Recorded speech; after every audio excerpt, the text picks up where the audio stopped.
Good morning. It's good to be here in the great state of North Carolina. I just met with 3 judicial nominees from this state: Judge Terry Boyle, Bob Conrad, Jim Deber. These are men with broad experience, good character.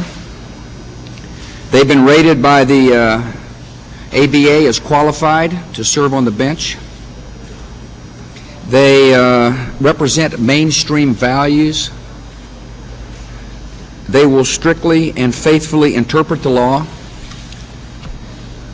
They won't use the bench from which to legislate. Their nominations are being held up, and it's not right and it's not fair. People of North Carolina deserve better. These judges deserve better treatment in the United States Senate.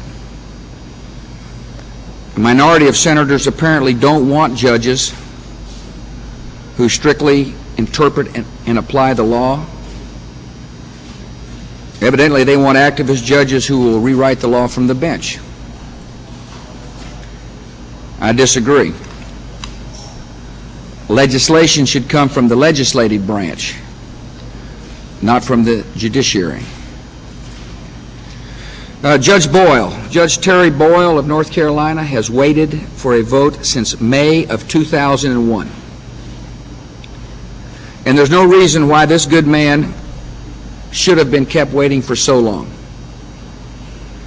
He's an exceptional candidate for the appeals court.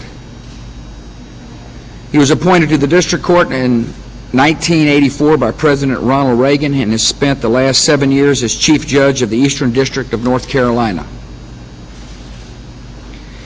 He'd make a superb addition to the Fourth Circuit Court of Appeals, and he is vitally needed on that court. The seat I nominated him to fill has been designated a judicial emergency by the Judicial Conference of the United States. Listen, when they name something a judicial emergency, it means there's a shortage of judges. I put this good man up, and he can't get an up or down vote on the floor of the Senate. He, along with Bob Conrad, have waited too long. Bob Conrad, a name for one of the district courts here in North Carolina. He served as a federal prosecutor for 15 years, including 3 years as the U.S. Attorney in Charlotte. He did a really good job in that capacity. He's waited for more than 14 months for a vote. Jim Deber is a magistrate judge. He has had strong bipartisan support. He's waited for more than 2 years for a vote. The post to which I have nominated Judge Deber has also been declared a judicial emergency. This is a disservice to the state. I repeat, there's a minority of senators blocking the process. They're playing politics with something as important as the judiciary. You might remember I had named 6 nominees to appellate benches. They had enough votes to be confirmed, and their nominations were filibustered on the floor of the United States Senate. These are not the 3 I've discussed. These are other judges. Now, we recently got 25 nominees through, and I appreciate that. But there's an issue here in North Carolina that needs to be solved, and the only people who can solve it are the United States senators who are holding these nominations up. I laid out earlier in the year some proposals that would make the process go better. Judges would provide 1-year advance notice of retirement or departure. Presidents would select a nominee within 180 days of receiving notice of an upcoming vacancy. And then the Senate would hold both a hearing and an up or down vote within 180 days. That's fair. That ought to apply to both Republican as well as Democrats. This is the kind of reform that is necessary to make the system work better. When we see vacancies where people are declaring judicial emergencies, it seems like to me the Senate ought to pay attention to them and give these good nominees an up or down vote and a confirmation hearing in some cases.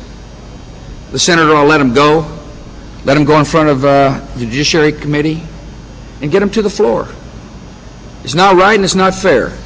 I told these three men that I'm standing with them. And I've said I am sorry that you're having to wait so long.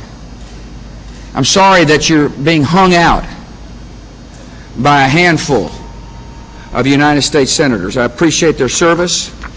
I'm honored that they'd be willing to serve our country by going on the bench. It's time for them to get to at least get an up or down vote. Let me answer some questions for you. Deb, yes, I stiffed you the other day. I'm glad to call you this time. Mr. President, Kerry during the primaries often said that John Edwards was not ready to be president. Do you believe that he is ready to be a heartbeat away from the Oval Office? Well, that'll be up for the voters to decide, but I'll tell you what I think about North Carolina. I did well here in 2000 because the North Carolinian voter understood we shared values. I'm going to do well again in 2004. They know we share those values. The people of North Carolina, remember I came to this state and said, we'll make sure our troops are well paid and well housed and taken care of, and we've done that. I told them we'd cut their taxes, and we've done that. The economy is strong here in North Carolina. I also know that when they go to the polls to vote for president, that they'll understand that the senator from Massachusetts doesn't share their values. Steve.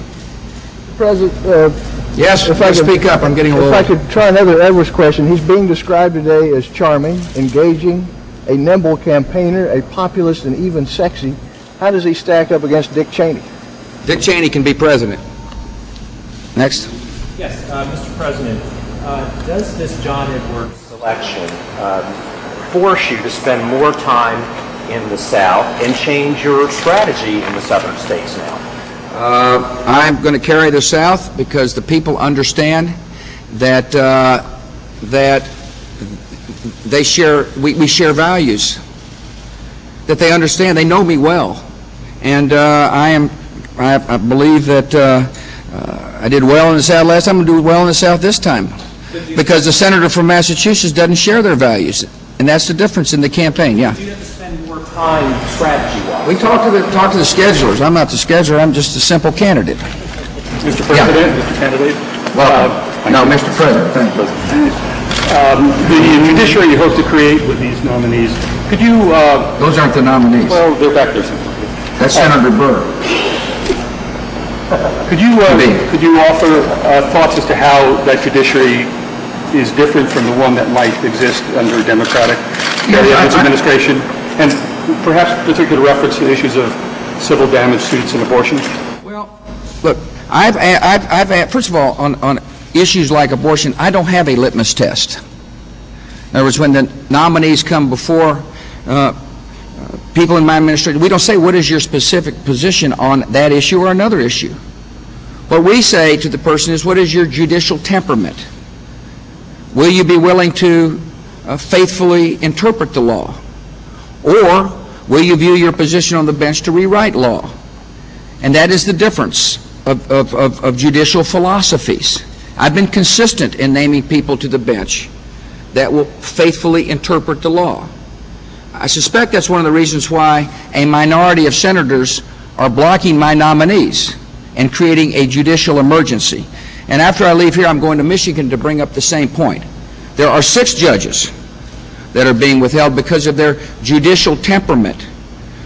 Not because of a specific issue, but because of their temperament.